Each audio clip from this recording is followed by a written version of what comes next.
15, verse 34.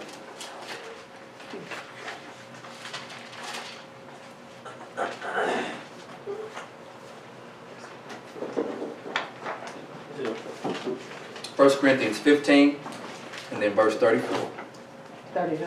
34. Okay. I don't know what's going on. Throat or something, nose, I don't know. I ain't gonna worry about it. No, just keep doing what you do. And keep on rolling. Cause I done played basketball with the flu. I done played in games before. When I was in college, I had the flu, was sick. High school played sick. I know I can get up here and keep on running my mouth. Boy. You know. Mm-hmm. And that was deemed like a heroic thing. That boy sick. He got 18 points the first quarter. But see but that stuff's so foolish. I mean, you can looking back, stuff is foolish, right? Like, well, once again, that's the sheep. That's the sheep adapting to the field. That's the sheep adapting and just mingling in with the field. Because it was probably on a Friday night. I'm just saying. Like you know, like y'all looking down and saying, man, that boy tough now. That's a tough old rascal. He's like, man, this boy conscious. 1 Corinthians 15 and verse 34, it reads, awake to righteousness and sin not, for some have not the knowledge of God. I speak this to your shame. But some men will say, how are the dead raised up, and with what body do they come? Thou fool, thou which thou sowest is not quickened except it die. And that which thou sowest not that body that shall be, but bear grain. It may chance of wheat or some other grain. But God giveth to the body as it has pleased him, and to every seed of his own body. All flesh is not the same flesh, but there is one kind of flesh of men, another flesh of beasts, another of fishes, and another of birds. There are also celestial bodies, and bodies terrestrial. But the glory of the celestial is one, and the glory of the terrestrial is another. There is one glory of the sun, another glory of the moon, and another glory of the stars, and one for star different for another star in glory. So also is the resurrection of the dead. It is sown in corruption, it is raised in incorruption. It is sown in dishonor, it is raised in glory. It is sown in weakness, it is raised in power. It is sown a natural body, it is raised a spiritual body. There is a natural body, there is a spiritual body. And so it was written, the first man, Adam, was made a living soul, and the last Adam was made a quickening spirit. Howbeit, that was not first which is spiritual, but that which is natural, and afterward that which is spiritual. The first man of the earth, earthly. The second man is the Lord from heaven. As is the earthly, such are they also that are earthly.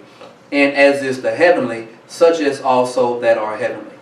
And as we have borne the image of the earthly, we shall also bear the image of the heavenly. Okay, we'll stop right there. So we're looking at Adam, and then we're looking at the process he went through, and then we're looking at someone that came after Adam, who was a little bit, was way more domineering. There's something greater that he's going to bring than what Adam brought. Okay, so let's turn to Hebrews 8 and 6 really quick. Hebrews 8 and 6.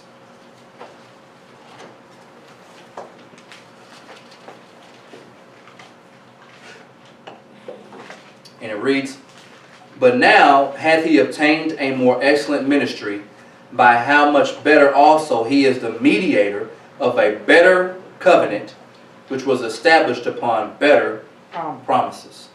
So we're looking at this Hebrews 8 and 6 because we just read 1 Corinthians 15. And in 1 Corinthians 15, Adam's existence brought something for all of mankind, right? You know what it brought? All those curses we looked at in Genesis 3. But there's another Adam coming that is like a quickening spirit. It's going to counter what happened in Genesis 3. There's going to be a counter. So this first Adam brought something, but the last Adam, he's going to seal the deal. Okay? He's going to seal the deal. You got to hang in here with me. Okay? So who is Adam? Who is Adam? It's like, wait, man, what you say? Who is Adam? All right, let's turn to Luke 3 and 38 really quick. Luke 3 and 38.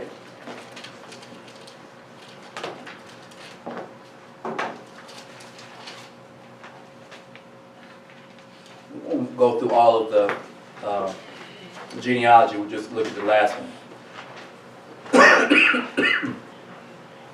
Luke 3 and 38. Which was the son of Enoch, which was the son of Seth, which was the son of Adam, which was the son of God.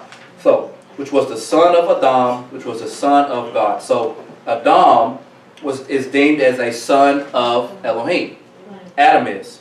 Okay? So this first Adam is deemed as a son of Yah. Okay.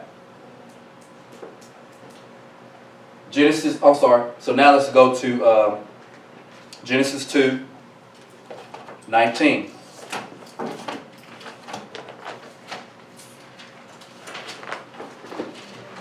Genesis 2. We read this earlier. I kind of read through it kind of fast on purpose. Now we're going to read it again. Genesis 2:19. So Adam is a son of God. Genesis 2:19. Out of the ground the Lord God formed every beast of the field and every fowl of the air and brought them unto Adam. So everything that was formed brought them unto Adam to see what he would call them. So everything from the field, because this is before what? This is before the fall. So before Adam had his uh-oh moment, according to Luke 3:38, he was a son of Elohim. Adam was. So in 1 Corinthians 15, Paul's like, hey, this first Adam, he was supposed to be. But since he wasn't, this last Adam, he's like a quickening spirit. You live forever. He brings something where Adam brought in corruption. This last Adam, incorruption. Thank you. This first Adam brought in some pain and agony and setback. This next Adam, he bringing freedom. He bringing a release, a jubilee of all jubilees. Yes. So out of the ground, the Lord God formed every beast of the field and every fowl of the air and brought them to Adam to see what he would call them. And whatsoever Adam called every living creature, that was the name thereof. Adam gave names to all the cattle, to all fowl of the air, every beast of the field. But for Adam there was not found a helpmeet for him. So Adam had dominance over the field until Genesis 3, which the field became cursed. And then we have the sheep. So there's going to be another Adam come to gather all the sheep, to reverse the curse, and to bring everything unto himself. Thank you. Hang on, just hang in there with me. Hang in there with me. Okay. So the heavenly harvest supersedes the earthly harvest. Right? And we know this because as we said when we say our Lord's Prayer, right? Thy will be done on earth as it is in heaven. So the heavenly harvest supersedes the earthly harvest. The earthly harvest is what we practice. It's practice. It's rehearsal. Right? We've all been in plays and different things, and you just don't show up on play day to get in your costume and do the play. You had to have rehearsal. You had to have practice. You had to go through your script. You had to learn your line. I can't say nothing till she says what she's saying. And then she can't do her part till Sister Adams come out there waving. So it's rehearsal for something that's heavenly. So in 1 Corinthians 15, these things that are earthly are one, but the things that are heavenly is spiritual, is another, and it's incorruptible. And this next Adam brings that. That's for you. That's also the chief shepherd coming to hunt you out. So he has so much power to save, but he also has power to destroy. That's right. He has power to save, but he has power to destroy. So you don't fear the one that can harm the body, but you fear the one that can hurt the body and the soul. Let's turn to Matthew 13.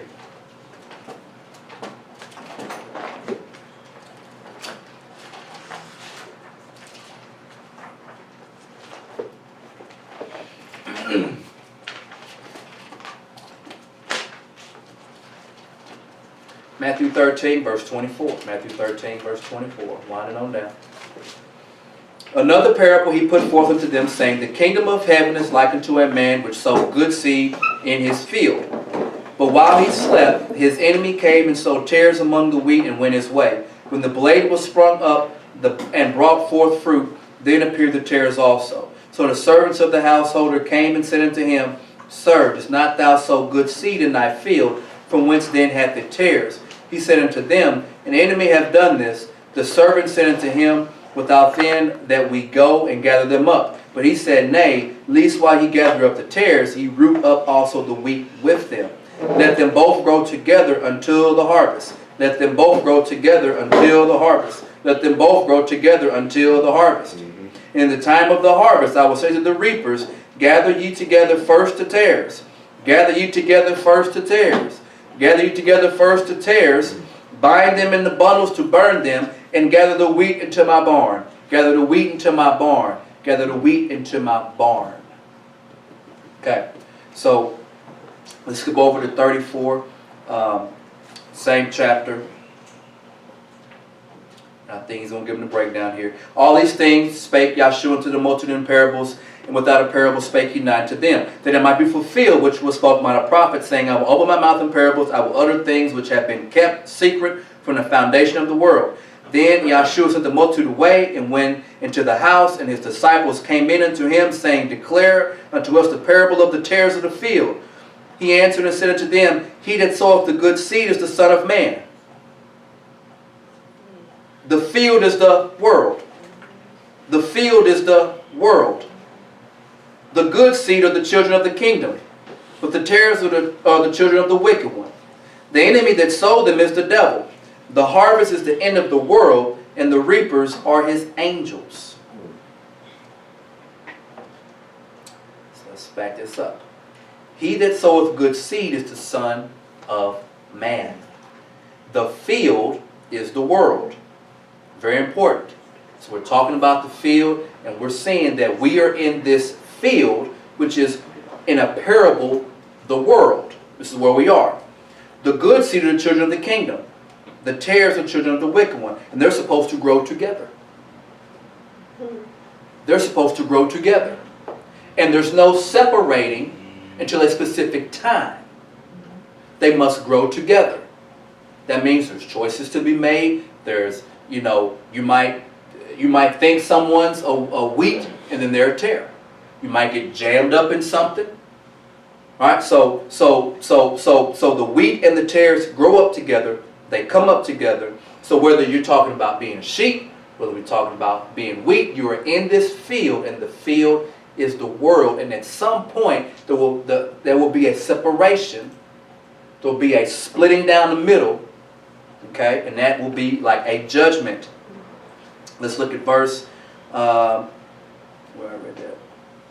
Verse 40, as therefore the tares are gathered together and burned in the fire, so it should be in the end of this world. This world, because there's another world to come. The Son of Man shall send forth his angels, they shall gather out of his kingdom all things that offend, all things which do iniquity, and shall cast them into a furnace of fire. There shall be wailing and gnashing of teeth. Then shall the righteous shine forth as the sun in the kingdom of their Father. Who hath ears to hear, let him hear. Who has ears to hear, let him hear. Now, we're talking about a field, right? So let's turn to Proverbs 31. Proverbs 31. So without a question, there will always be a counterpart for the sheep, the wild beast. There will always be a counterpart for the wheat, the tares, and that there will be separation. We dictate what we are. We dictate what we are. Because prophecy is pretty clear that there will be Israelites, that we talked about last night, that what, 2/3 not going to make it. Right? There's supposed to be a big harvest though. So that means that those who have a heart to serve, Aaron, will you stop that? That thing's going to start going off. That little hand time right there. Okay, Proverbs 31. Yeah. Proverbs 31. Man, I'm right there. Proverbs 31, we're going to be in verse 15.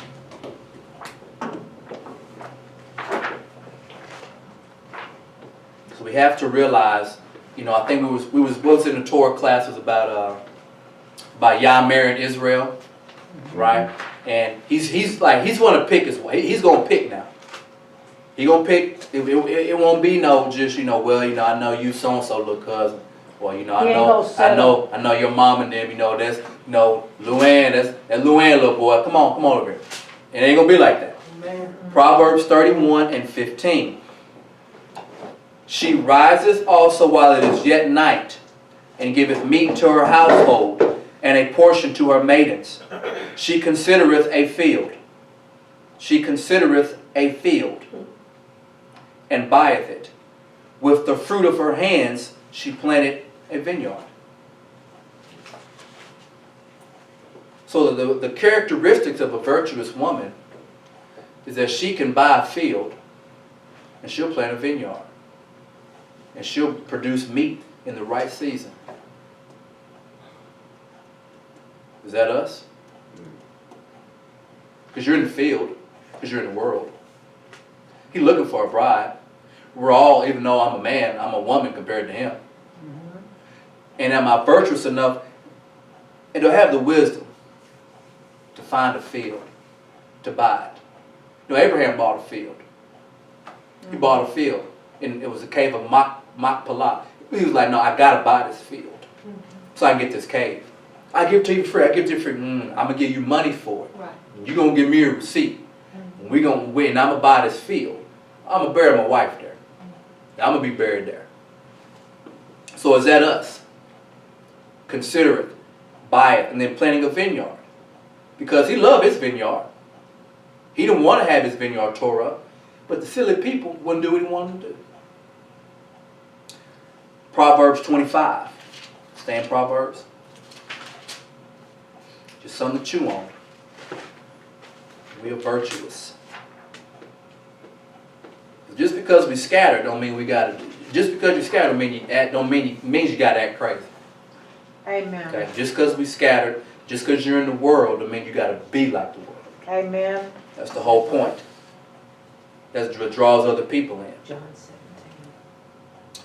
Proverbs 25, verse 1. These are also Proverbs of Solomon, which the men of Hezekiah, king of Judah, copied out. It is the glory of God to conceal a thing, but the honor of kings to search out a matter. The heaven for height, and the earth for depth, and the heart of kings is unsearchable. Take away the dross from the silver, and there shall come forth a vessel for the finer. Take away the wicked from before the king, and his throne shall be established in righteousness. Put not forth thyself in the presence of the king, and stand not in the place of great men. For it is better is that it be said unto thee, Come up hither, than that thou shouldest be put lower in the presence of the prince, whom thine eyes have seen. It's better for it to be said for you to come on up. Right? Mm-hmm. My sheep over here. Goats over here. At Mount Sinai there was thunder. I know when Shavuot now. Thundering and lightning. After the sound of a long shofar. You know what's supposed to happen? Come on up. We're supposed to be the people. Come on up. But you know what? I'm scared. I don't want to go up. You go, Mom. I prepared for 3 days. But I thought the feast was 49 days. I thought the preparation was seven Sabbaths. Then you bring what you got on the 50th day.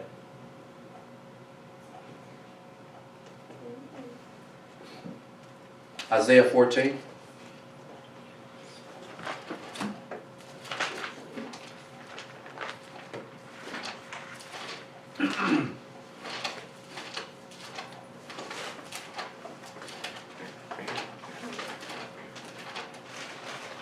Isaiah 14.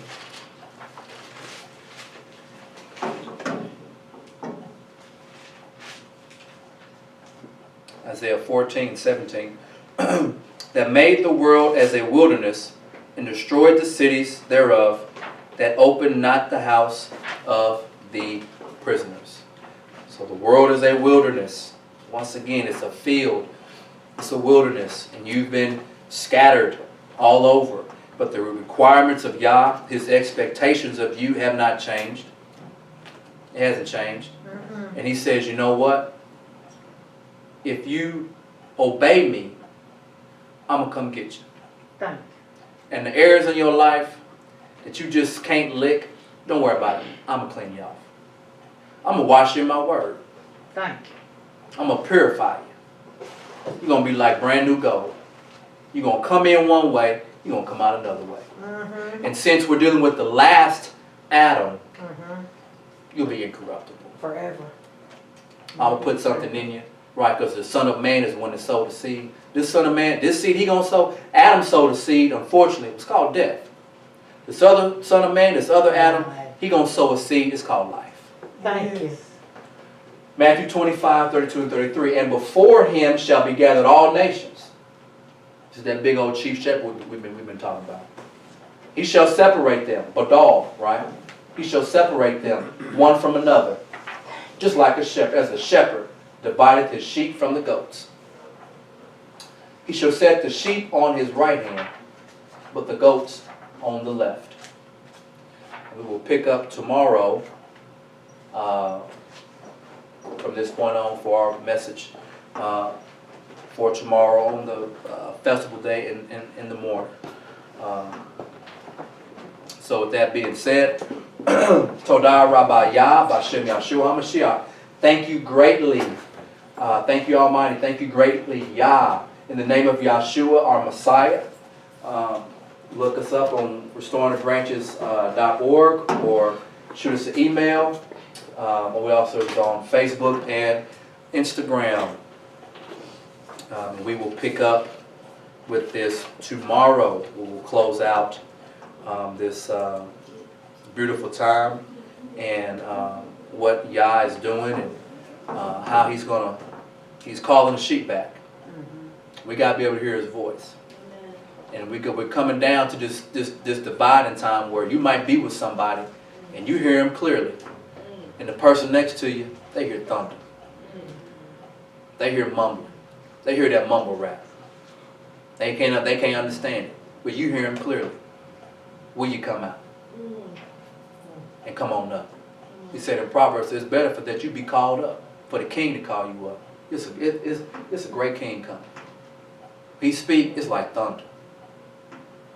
He blink his eyes, lightning strike. He pop up, mountains melt. Big old sea animals, they jumping out like we at SeaWorld or something. Yes.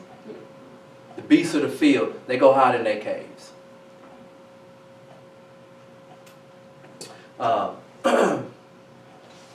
Quick announcements.